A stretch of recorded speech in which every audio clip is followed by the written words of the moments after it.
ప్రకాశం జిల్లా వైసీపీ అధ్యక్షుడిగా మాజీ ఎమ్మెల్యే ఒంగోలు ఎంపీగా ఓడిపోయినటువంటి చిత్తూరు జిల్లాకు చెందిన నేత చివిరెడ్డి భాస్కర్ రెడ్డిని నియమిస్తున్నట్లుగా ఆ పార్టీలో ఒక అలజడి ప్రారంభమైంది. చిత్తూరు జిల్లాకు చెందిన నేతను ప్రకాశం జిల్లా టీడీపీ అధ్యక్షుడిగా ఎలా నియమిస్తారని వైసీపీలో అంతర్గతంగా వ్యతిరేకత వ్యక్తమవుతోంది. అంటే చివిరెడ్డి భాస్కర్ రెడ్డి చిత్తూరు జిల్లాలో చంద్రగిరి నుంచి 2014-19లో శాసనసభ్యుడిగా ఎన్నికయ్యాడు. ఇటీవల జరిగిన ఎన్నికల్లో ఆయన ఒంగోలు లోక్సభ వైసీపీ అభ్యర్థిగా బరిలోకి దింపితే ఆయన ఓడిపోయాడు. చంద్రగిరి నుంచి చివిరెడ్డి భాస్కర్ రెడ్డి కుమారుడిని ఎమ్మెల్యేగా బరిలో దించడంతో అక్కడ ఓడిపోయాడు. ఈయన చిత్తూరు జిల్లాలో ప్రధానంగా అక్కడ పెద్దిరెడ్డి రామచంద్రారెడ్డితో ఆంతరంగికంగా కొంత విభేదాలు ఉన్నాయి. ఇప్పుడు ఆయన తీసుకొచ్చి ప్రకాశం జిల్లా టీడీపీ అధ్యక్షుడిగా ఎలా నియమిస్తారని పార్టీలో అంతర్గతంగా తీవ్ర వ్యతిరేకత వ్యక్తమవుతుంది. మరి చిత్తూరు జిల్లాలో మాజీ మంత్రి పెద్దిరెడ్డి రామచంద్రారెడ్డికి వ్యతిరేకంగా అక్కడ చివిరెడ్డి భాస్కర్ రెడ్డి ఎటువంటి కార్యకలాపాలు చేసే పరిస్థితి లేదు. ఉమ్మడి చిత్తూరు జిల్లాలో ఆ పార్టీ ఇప్పుడు 2 స్థానాలకే పరిమితమైంది. ఒంగోలు అంటే ప్రకాశం జిల్లాలో బాలినేని శ్రీనివాసరెడ్డి మాజీ మంత్రి బాలినేని శ్రీనివాసరెడ్డికి వ్యతిరేకంగా పార్టీ ఎటువంటి నిర్ణయాలు తీసుకునే అవకాశం లేదు అని అదే సందర్భంలో బాలినేనికి వ్యతిరేకంగా కూడా ఎవరిని ఆడ పార్టీ అధ్యక్షుడిగా నియమించే పరిస్థితి లేదు. చిత్తూరు జిల్లాలో ఎటువంటి కార్యకలాపాలు చేపట్టే పరిస్థితి చివిరెడ్డి భాస్కర్ రెడ్డికి లేదు. ఉమ్మడి ప్రకాశం జిల్లాలో ఇప్పుడు రాజ్యసభ సభ్యుడిగా ఉన్నటువంటి వైవి సుబ్బారెడ్డి, ఇటు బాలినేని శ్రీనివాసరెడ్డి మాజీ మంత్రి, 2 వర్గాల మధ్య సమన్వయంగా పార్టీ జిల్లా బాధ్యతలను మోసే నాయకుడు కూడా ఎవరు లేరు. దీంతో 2 వర్గాలను సముచితంగా సర్దుకుపోయేటట్టుగా చివిరెడ్డి భాస్కర్ రెడ్డిని నియమిస్తే సరిపోతుందని పార్టీ కేంద్ర కార్యాలయం తాడేపల్లికి చెందినటువంటి సీనియర్ నేతలు ముఖ్యమంత్రి అంటే మాజీ ముఖ్యమంత్రి జగన్మోహన్ రెడ్డికి సూచించడంతో ఆయన ఇప్పుడు చివిరెడ్డికి వైసీపీ ప్రకాశం జిల్లా బాధ్యతలు అప్పగించడానికి అంగీకరించినట్టు తెలుస్తుంది. మరి చిత్తూరు జిల్లాకు చెందినటువంటి నేత ప్రకాశం జిల్లాలో ఏ మేరకు వైసీపీ నాయకులందరినీ కూడగట్టుకొని ముందుకు పోతారో అనేది ఇప్పుడు చర్చనీయాంశమైంది.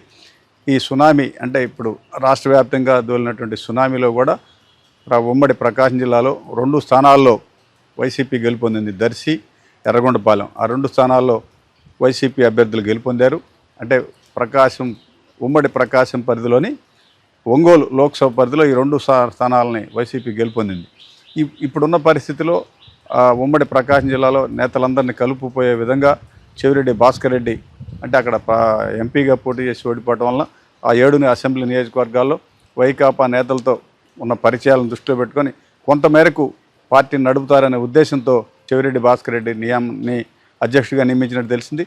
ఈ నియామకాన్ని ప్రధానంగా వైకాపా నేతలు తీవ్రంగా వ్యతిరేకిస్తున్నారు. మరి భవిష్యత్తులో చివిరెడ్డి భాస్కర్ రెడ్డి ఏ మేరకు అక్కడ మాజీ మంత్రి బాలినేని శ్రీనివాసరెడ్డి, ఒకవైపు రాజ్యసభ సభ్యుడు వైవి సుబ్బారెడ్డి, మరో మాజీ మంత్రి ఆదిమూలం సురేష్, అక్కడ పోటీ చేసి ఓడిపోయినటువంటి మరో మాజీ మంత్రి మేరుగు నాగార్జున అంటే ఆ జిల్లా ఇన్ఛార్జి మంత్రిగా చేసి వీళ్ళందరినీ సమన్వయపరుచుకొని పార్టీ కార్యకలాపాలను ముందుకు తీసుకెళ్లాల్సిన బాధ్యత చివిరెడ్డి భాస్కర్ రెడ్డి మీద ఉంది.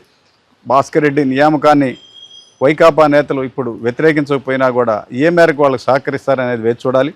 సహకరించకపోయినా పార్టీ రాష్ట్ర వ్యాప్తంగా ఘోరంగా దెబ్బతిన్నది. అదేవిధంగా ఉమ్మడి ప్రకాశం జిల్లాలో కూడా బాగా నష్టపోయారు.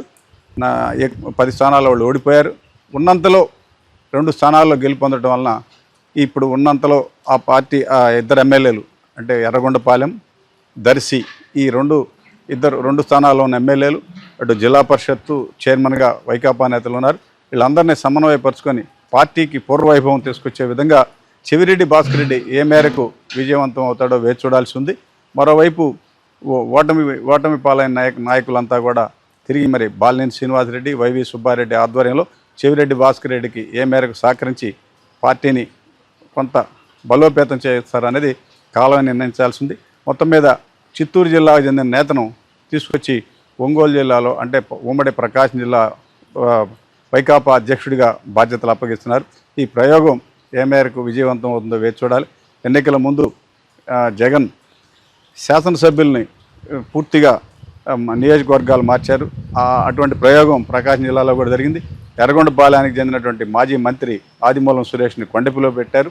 అదేవిధంగా ఉమ్మడి గుంటూరు జిల్లా అంటే బాపట్ల జిల్లాకు చెందినటువంటి మేరుగు నాగార్జున తీసుకొచ్చి సంతనూతలపాడులో పోటీ పెట్టారు.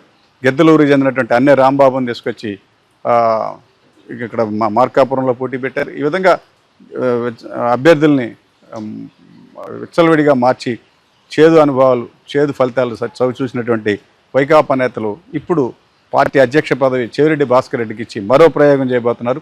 ఇది ఏ మేరకు ఫలితాలు ఇస్తుందనేది వేచి చూడాల్సి ఉంది.